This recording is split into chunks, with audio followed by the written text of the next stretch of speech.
All right. Hello, everyone. Welcome to our fourth session on employee share ownership plans. It's my distinct pleasure to introduce you to Dan Ohler. Now, as I traveled the country, I talked to a lot of people about their employee share ownership plans or co-op plans. And when Dan's name comes up, there's always one common thread. Everyone describes him as one of a kind. You're in for a real treat today because Dan's one of my favorite presenters. And not only that, but he's got over 19 years of experience. He's an accredited coach, and he's been with ESOP Builders now for about 3 years. This webinar is very important to the series because oftentimes when we're talking to our members or different people at presentations, they're very interested in seeing if their employees or their management can do a buyout. So there's about 8 different structures to do an ESOP, and Dan is an expert in these different structures, and we're really looking forward to this webinar. Right before we kick off, I'd just like to mention a few housekeeping items. If you have any questions, please save them for the end, and Dan will be happy to field them. We'll also provide his contact information if you're watching this webinar online after the live session. And if you are watching it live, please either ask the question out loud or utilize the chat box, and I'll read the questions out to Dan. So without further ado, Dan, I'd like to turn it over to you. Thank you so much, Allison. It is always an honor to work with you and Succession Matching. I just really admire you for the work that you're doing right across Canada. And it's a thrill to be able to do this presentation today about this so important topic of business transition and succession planning. And, it's funny, I get asked often, when is the best time to do this? It's kind of like the old saying, when's the best time to plant a tree? Well, the best time was 20 years ago, and the next best time is right now.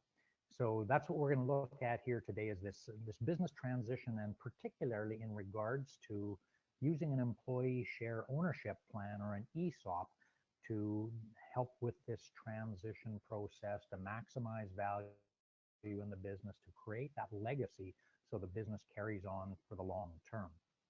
I'm really honored that all of you have joined in, and hope that you'll create some great value for yourself. And as Allison said, I'm happy to talk to any of you later to answer any other questions you've got. So why is this ESOP model or succession planning so important right now? Now, Allison may have mentioned this to you in one of the previous sessions. We're in an amazing state right now in our economy in Canada, where after the Second World War, people started businesses to create products and services for people in their communities. And according to Stats Canada, there are over 1.2 million of these small to medium-sized enterprises. Now, these are privately held companies, everything from small, two-person companies right up to quite large companies. And these companies contribute hugely to our gross domestic product in Canada, which is simply our country's cash flow. The big challenge right now is that over 60% of these businesses are owned by baby boomers. And some of these baby boomers, as we say out on the farm, they're getting a little bit long in the tooth, and they're starting to wonder what in the world they're going to do with their businesses. Only 9% of them have a formal succession plan. And according to Stats Canada, within the next 5 years, over $3.7 trillion worth of assets, business assets, are going to have to transfer to somebody. Who in the world is going to take those on? Or probably the more important question is, why don't business owners plan for how they're going to transition their businesses? We talk to business owners every day, and most of them are just too darn busy. They're out making another sale, creating another product, doing something else to grow their business. They're not sure where to start, because it's not necessarily a plan that is it's not something that's easy to find out how's the best way to do it. It's different for each company. As soon as you talk about transition, people think about legal bills and accounting bills. It's costly, scary. And probably the biggest challenge is that it's tough for business owners to slow down for a bit and talk about their own personal goals, financial matters, what their life is going to be like when they decide to leave the business. and because their business is them. What we do know about business owners is that when they leave the business, they want to get some money out. They've contributed their hearts, their souls, they've put everything in, they've risked their houses, their cars to create the business. And so they deserve to get something out of it. Probably just as important is that these business owners want to make sure that their business continues on, that it continues to be successful, and that it continues on with the values and the morals and the beliefs that they've built into it. And these business owners, you, understand that it affects many more people than just you. It's the employees, it's their families, it's entire communities that are dependent on these businesses. So what are some of the alternatives? You're probably thinking about, other than the ESOP model, what are ways to get out of the business? A really powerful way is to transition the business to family. That's one that many people think of, particularly in many of our farming businesses where there's maybe son or daughter that are interested in other businesses, construction businesses, any industry. Maybe there's a family member that can take over. Now that's a great idea and it can work well. However, unfortunately, in 5 years' time, statistically, only about 20% of these businesses continue to exist and to succeed. Sometimes the family member just doesn't have the knowledge, the skills, or more importantly, the passion, that fire in the belly passion that keeps the business going. Another alternative, sell to a third party. This takes a long time. And you're going to be hearing more in some of the other webinars. I'm guessing Warren will be doing one of these about selling to a third party, what you need to do to prepare for that. Can be a great way. Can take a lot of time, a lot of due diligence that's required. Can be a really great way to get value out of the company. Unfortunately, only about 50% of these businesses continue to succeed in 5 years. Sometimes the competition buys it to just close it down, which affects people. Or new managers are brought in and it just doesn't work so well. But it is an alternative and one to keep in mind moving forward. Another opportunity is to just shut the doors. Most people don't like to do that. Sell the inventory at pennies on the dollar, lay off all the employees, sell the assets, and just move on.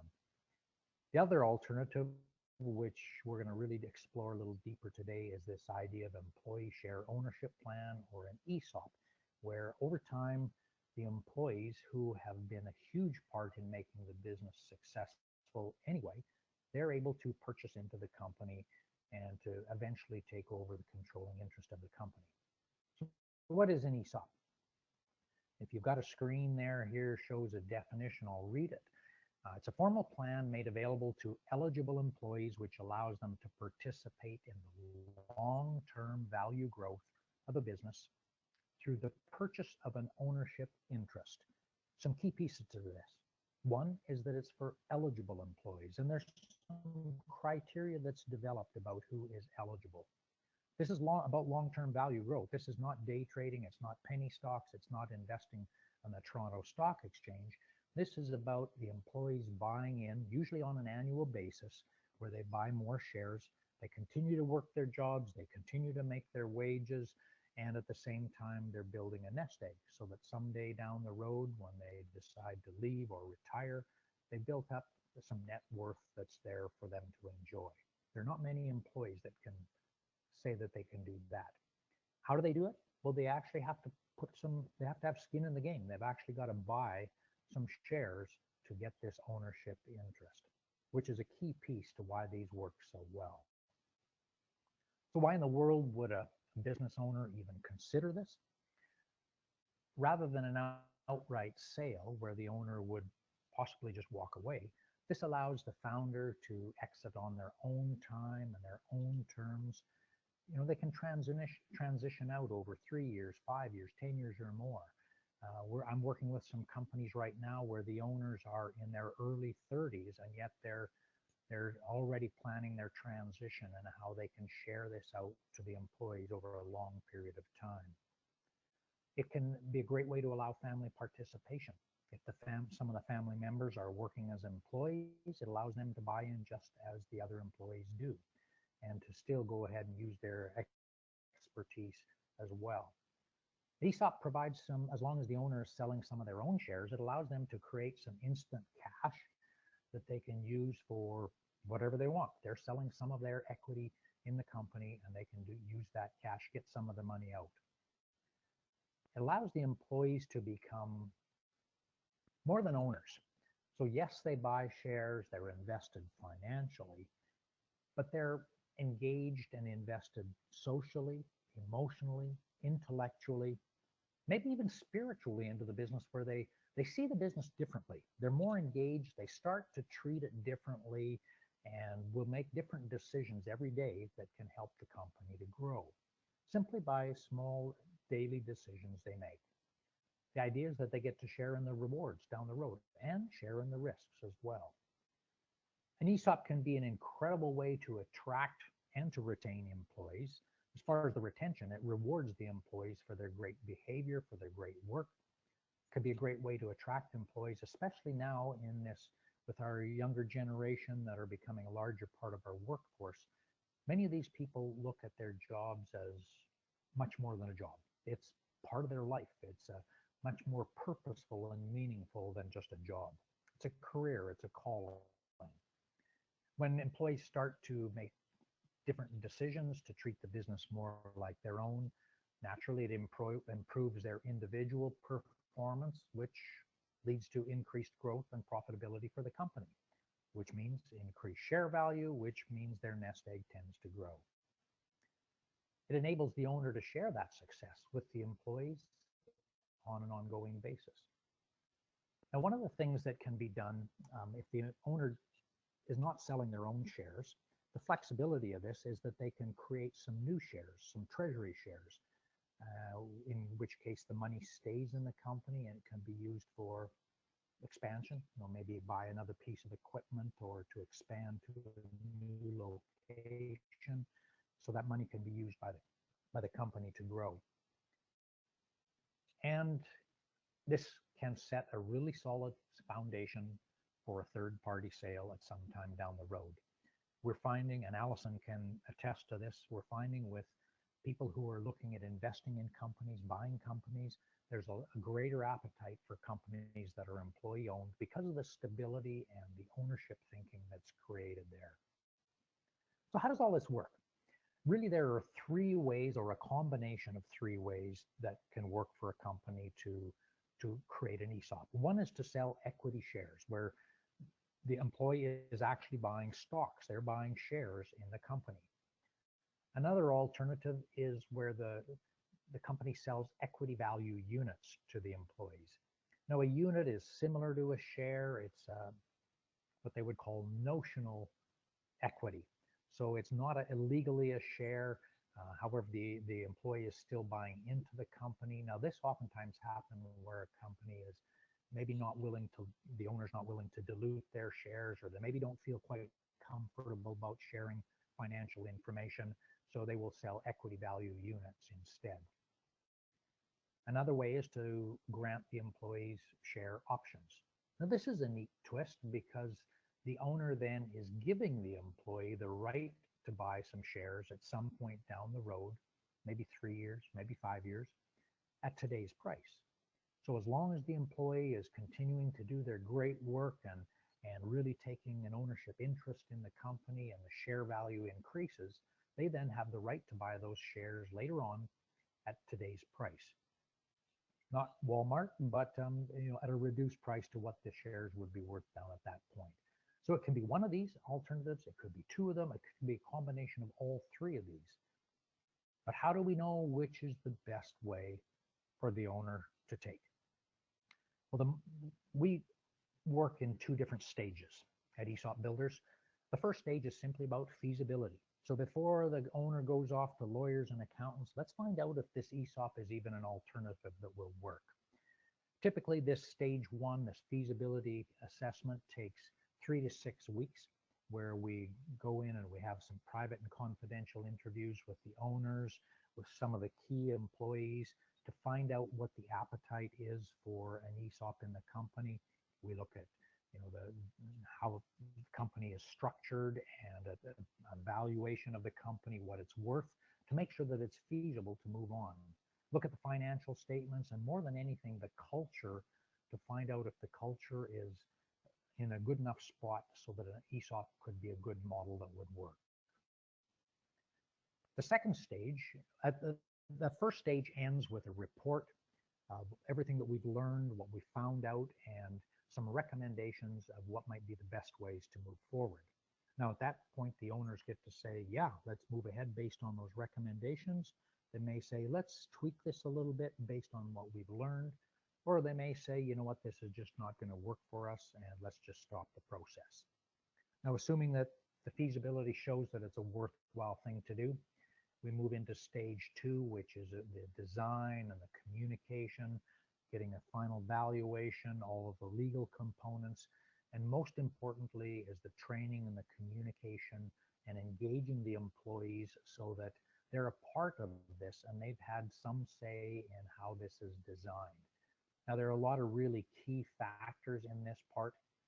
You know, there was an old adage that used to be, if you're going to buy real estate, there's 3 key things: location, location, location. With an ESOP, similar, only it's communication, communication, communication. We need to ensure that everybody, the owners, the employees, are totally understand and know the implications of this. There are the technical pieces, you know, the legal agreements, the valuations, all of those things that are so critical. Even the more complex and fun part is the cultural component, to ensure that the employees are on board and understand and are a part of this. The owners need to be totally supportive and be willing to share financial information about the company and some of the deeper information about what the company is all about, to disclose that to the employees. An ESOP can be key person, where you only include or offer the shares to maybe a few key people that have high levels of responsibility. Or it can be broad-based, where the opportunity is given to a much broader base of the employees, possibly to all of them, based on certain criteria. The company's got to have some history of cash flow, some earnings, so that you know that it's actually going to allow the employees to build and grow their own net worth moving forward. Evaluation is really critical, and one of the later sessions by Paul Marshkoch, he will be talking about valuations. It's a key piece so that the employees know what the shares are worth. What are they actually buying? And Paul will talk about how, as a certified business evaluator, they determine the value of the company and the shares. It builds goodwill and trust with the employees. They know that this is not just a number that the owner has picked out of the air. And because these are privately held companies, it's a little bit different than a publicly traded company like PepsiCo, where you can go on the internet and know exactly what the share value is worth today. There's got to be a keen group of employees, and we pulled together an ESOP team and worked very diligently with this team, where they're involved in making some decisions about the rule book and how the ESOP is going to work. It's critical that they're involved in that process, in that decision making, so that they understand and they've been involved in creating the unique ESOP for them. It's their plan. And a key piece too is that the employees have to have some skin in the game. They've got to write a check, or it has to come off their payroll, or some way they have to have some money into the company to make it worthwhile, to have them think differently about it. It also allows you to manage the employee expectations. Simply because an employee is part owner, it doesn't mean that they're going to be involved in the high-level decisions that are made on a day-to-day basis. Yet they can make decisions every day that have an effect on the revenue and on the share value. Training, participation, celebration. This is a real celebration. It's a real honor for companies to create an ESOP and for the employees to have a chance to buy in and to be a part of the growth. This stage 2 of this whole process, ends with a big town hall meeting where the employees come. They all learn about how it works. It's a big celebratory event. And here's why an ESOP works when it's done correctly. People support what they help to create. The employees own it, the owner owns it because everybody's included and involved in making this so that it can continue on for the long term. This is not just a quick thing, it's a long-term thing.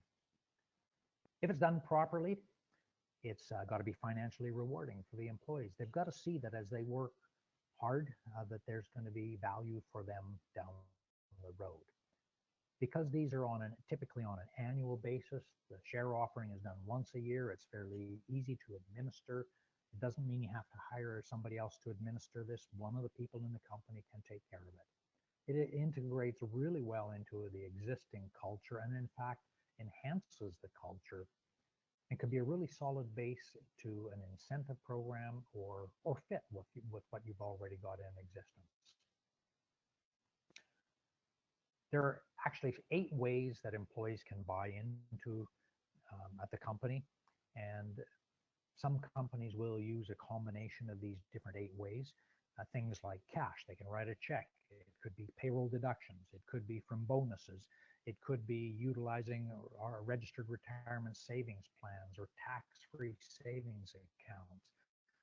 All of these ways can help the employee to buy in a simple way, make it easy for them to get into this. There are right now some tax changes being proposed and that are going through, and there always are tax changes.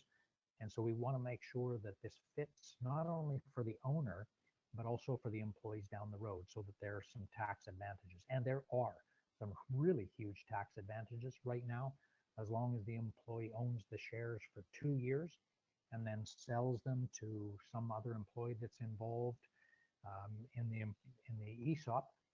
They can utilize lifetime capital gains exemption, which is a huge big benefit to the employee. Now, as long as the training's done properly, there tends to be a high level of employee participation in these ESOPs, and that's what we want. If it's done correctly, this really creates that engaged workforce where the employees increase their happiness and satisfaction in their job. And I don't think there's anybody out there that would discount happiness in the workplace. Most of us would like that. And then when people are happy, it tends to create greater productivity. It allows employees to be more creative and innovative and to have some say in the direction of where the company's going. So a lot of talk. Here's some numbers that kind of help to prove how this can work. Now, these are based on an organization out of the United States, the National Center for Employee Ownership. They find that recruiting, there tends to be at least 3.5 times more applications. If there's any roles that need to be filled in the company, because people tend to be happier, the turnover is significantly reduced.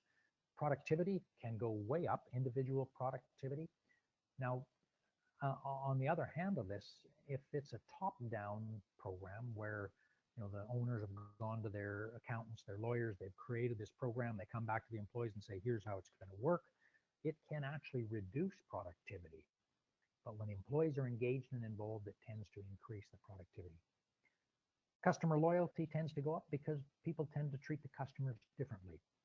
And resilience, we've gone through a period in Alberta where I am where the oil industry has been suffering, and yet companies that are employee-owned tend to turn things around much quicker because of the creativity and the involvement of the employees. Now you might be thinking, oh yeah, Dan, that's big win. Show me some proof.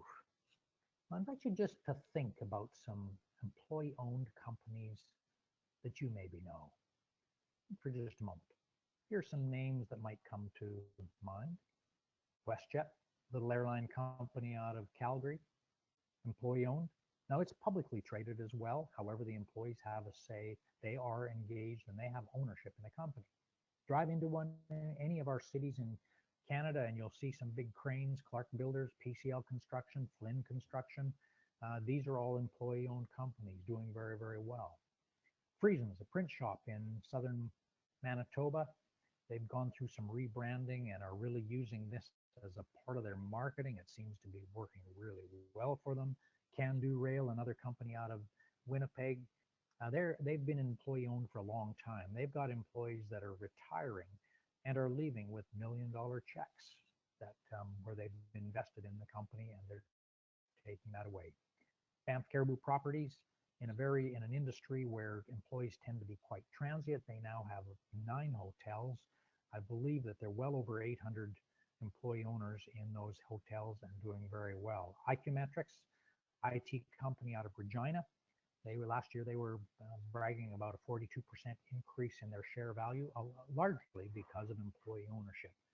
Golder, worldwide engineering company, employee owned, and about a year ago, many of us like beer. Bose, a brewery about an hour out of Ottawa, they've gone employee ownership and they got some really great viral recognition over that as well. And I could name off dozens of others where this is working really well. These are just some big ones that you might know. What are the risks? Absolutely, there are risks. If you go buy stocks on the Toronto Stock Exchange, there's a risk to those. This is similar. The difference is that in an employee share ownership plan, the employees can be actively engaged in creating the value, in increasing the value in their own investment by the decisions that they make every day. Here's some of the other risks. I mean, the business can fail. There's a limited market for the shares. The only way that you can sell the shares is either back to the company or to another employee who's involved in the ESOP, or if the company is large enough that it should go public at some point, well, then those shares can be sold that way as well. Tax laws change. We know that. And so although these are designed to be the most effective at the time, it is something to be aware of. The plan could be terminated for some reason. There could be an economic changes that affect the business. It's business. There's always a risk to that. However, with an ESOP, typically the employee, their only risk is what they've put into it. It's not like the owner who may have their house, their cars, everything else that they've got on the line. So here's why we believe we do this well. We put the people back into business. These are grassroots approaches to having the transition happen where the employees and the owners work together to create the plan together. It instills realistic expectations for the employees because they know their roles, their responsibilities, and they know what's expected of them and how they can be involved. It's really critical to have that solid culture of people and the training and to keep this alive so that people understand how it works. So there's truly people build in a kind of an ownership thinking mentality where they treat the business like their own. Builds trust and builds the relationships which are critical in any business. Increases the goodwill. And again, it needs to be really easy to understand. So can an ESOP help you to achieve your goals as business owners or as employees? That's totally, each company is unique. And that's why we go through the process that we do, is to help companies and employees to understand if this works and how to design it specifically for them. So maybe, Allison, we can open up for some questions. There on the slide, you can see my contact information. Now, for any of you that are in Eastern Canada, Perry Phillips, the founder of ESOP Builders, is based out of the Southern Ontario. Definitely a key, he's a guru on this in Canada. We've also got Jennifer Williams in Ottawa.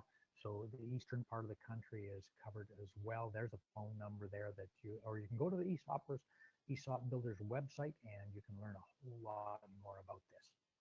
Allison, can we open it up for questions now? Perfect. Thank you very much, Dan. I'm going to open it up for questions and unmute everyone. You can type a question in the question bank. I do have one question from our Get Started Business surveys, and they were wondering if there was any resources available that they could use to look at ESOPs further. So you had mentioned the site, and then it's my understanding that you guys have some books that you might want to mention.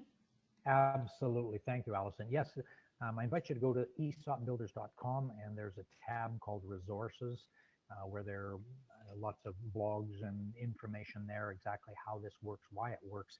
I also invite you to go to the book session. There's a book called ESOPs in Canada that was written by Perry Phillips and Camille Jensen. It's it's an amazing guidebook, a source where you'll learn everything about it, about the ESOP and how it can be done. There's also an ESOP Association Canada that holds an annual conference. The next one is in June in Edmonton, and that's an incredible way for business owners and employees to go to connect with the right people and to learn much more about how this works as well. Perfect. Well, I don't see any questions in the comment section. So that's a great place to look for resources. We'll also include that link in the comment section of this video if you're watching it afterwards as a recording. And we just like to really thank you, Dan, for coming and sharing your knowledge with us, and look forward to working with you in the future as well. Thank you, Allison. I really appreciate you for all you do to share this information out and to really help businesses right across Canada. All right. Thanks so much, Dan. Have a great day, everyone.